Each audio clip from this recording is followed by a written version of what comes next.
یوں تو فیض احمد فیض بنیادی طور پر رومانی شاعر ہیں، لیکن ایوب خان کی آمریت میں آج بازار میں پا بجولاں چلو اور پھر کئی سال بعد ضیاء الحق آمریت کے دوران ہم دیکھیں گے جیسا مزاحمتی کلام لکھ کر بطور ایک انقلابی شاعر امر ہو گئے۔ ناقدین کا ماننا ہے کہ رومانویت فیض کی فطرت میں ہے۔ وہ زندگی کی الجھنوں، پریشانیوں اور تلخیوں کا سامنا ایک حساس شاعر کی طرح کرتے ہیں، لیکن نہ بغاوت پر اترتے ہیں اور نہ نعرے لگاتے ہیں، بلکہ انہی تلخیوں کو سہتے ہوئے اس زہر کو امرت بنا دیتے ہیں۔ فیض عہد ساز شاعر تھے اور ایک پورے عہد پر اثر انداز ہوئے۔ ان کی شاعری میں کئی اردو اور انگریزی شعراء کی گونج سنائی دیتی ہے، لیکن آواز ان کی اپنی ہے۔ فیض اس لحاظ سے ترقی پسند شعراء کے میر کارواں ہیں کہ انہوں نے جدید عہد کے تقاضوں سے اپنی شاعری کو ہم آہنگ کیا، اور بعض نقادوں نے انہیں مزاحمتی اور انقلابی شاعر بھی کہا۔ فیض کی غزلوں میں ایک نیا لب و لہجہ اور نیا تصور عشق ملتا ہے۔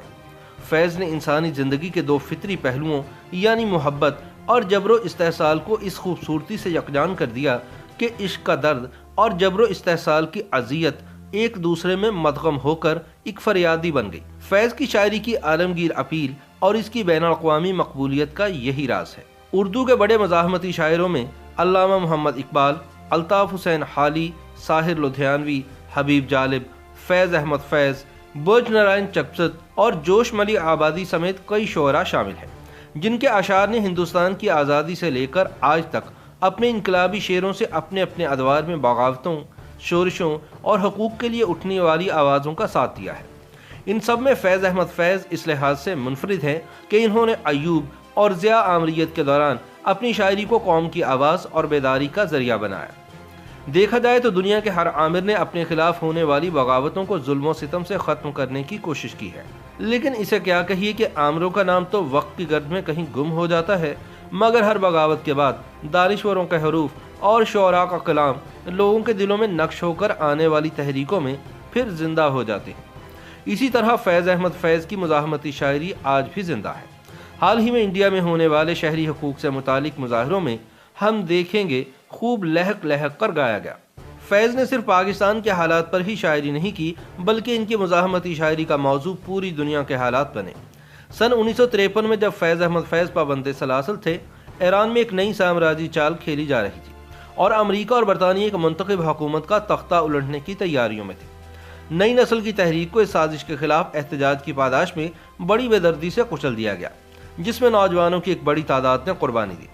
فیض نے ایرانی نوجوانوں کے اس قتل عام پر ایرانی طلباء کے نام ایک نظم میں نئی نسل کی قربانی اور ان کی شجاعت کو ہیرے موتیوں سے تشبیہ دیتے ہوئے کہا: اے ارض عجم، اے ارض عجم، کیوں نوچ کے ہنس ہنس پھینک دیے ان آنکھوں نے اپنے نیلم، ان ہونٹوں نے اپنے مرجاں، ان ہاتھوں کی بے قل چاندی کس کام آئی، کس ہاتھ لگی۔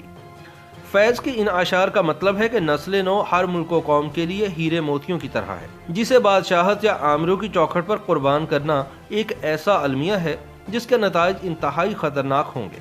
اسی طرح جب سوویت یونین نے افغانستان میں دراندازی کی اور مزاحمت کی آگ بھڑکی تو اس وقت فیض احمد فیض نے کچھ یوں کہا: اس وقت تو لگتا ہے اب کچھ بھی نہیں ہے، مہتاب نہ سورج، نہ اندھیرا نہ سویرا، آنکھوں کے دریچوں پہ کسی حسن کی چلمن اور دل کی پناہوں میں کسی درد کا ڈیرا۔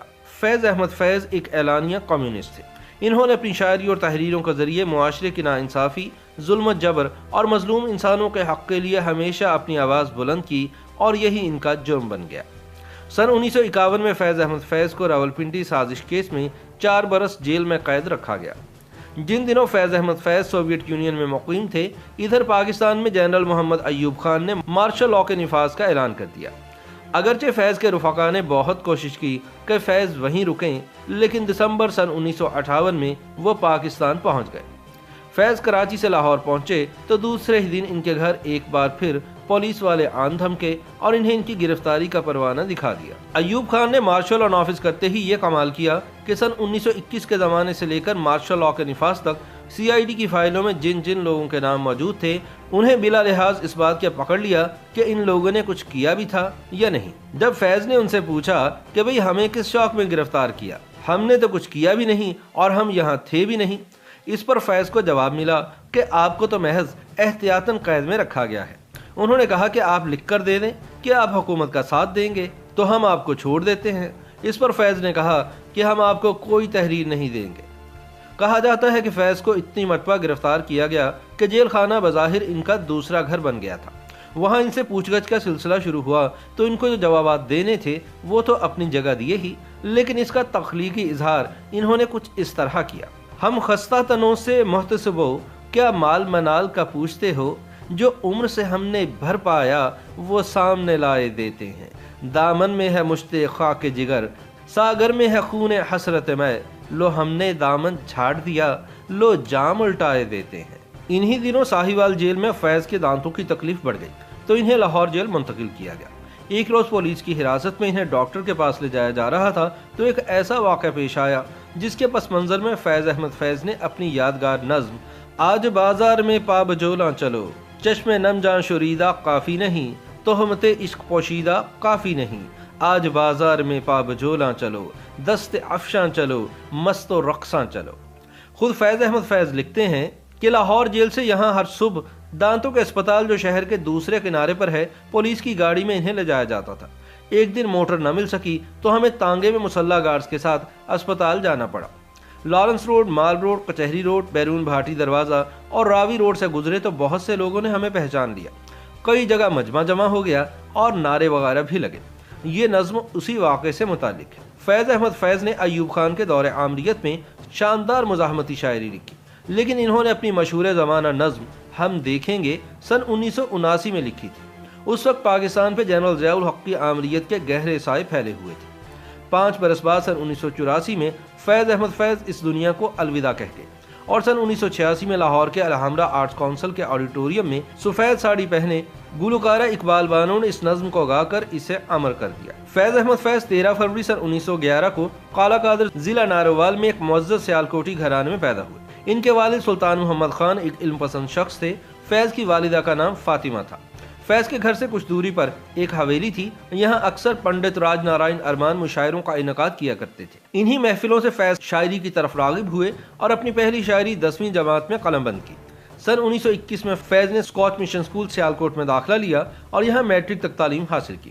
اس کے بعد ایف اے مرے کالج سیالکوٹ سے اور B A government college Lahore سے کیا اور پھر یہیں سے سن 1932 میں انگریزی میں ایم اے کیا اور بعد میں اورینٹل کالج لاہور سے عربی زبان میں بھی ایم اے کیا۔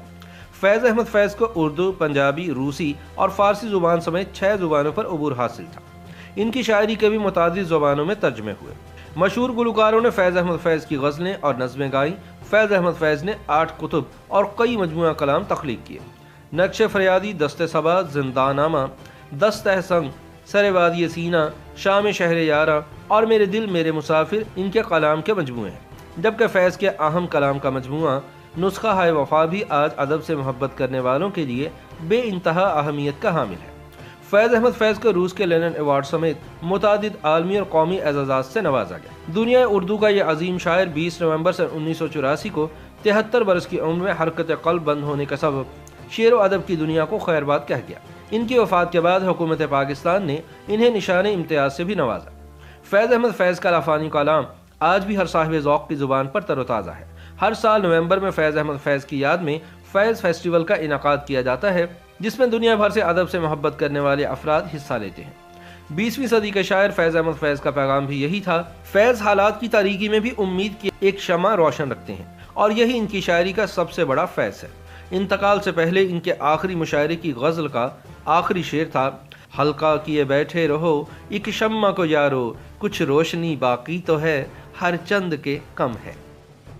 YouTube پر گوگلی نیوز دیکھنے کے لیے youtube.com کی سرچ بار میں googly news T V type کریں۔ گوگلی نیوز کے پیج پر سرخ رنگ کے سبسکرپشن والے بٹن پر کلک کرنا نہ بھولیے۔ YouTube پیج پر اپلوڈ ہونے والی ویڈیوز سے باخبر رہنے کے لیے بیل آئیکن پر کلک کیجیے۔ آپ کو ہر نئی ویڈیو کے بارے میں نوٹیفیکیشن موصول ہو جائے گا۔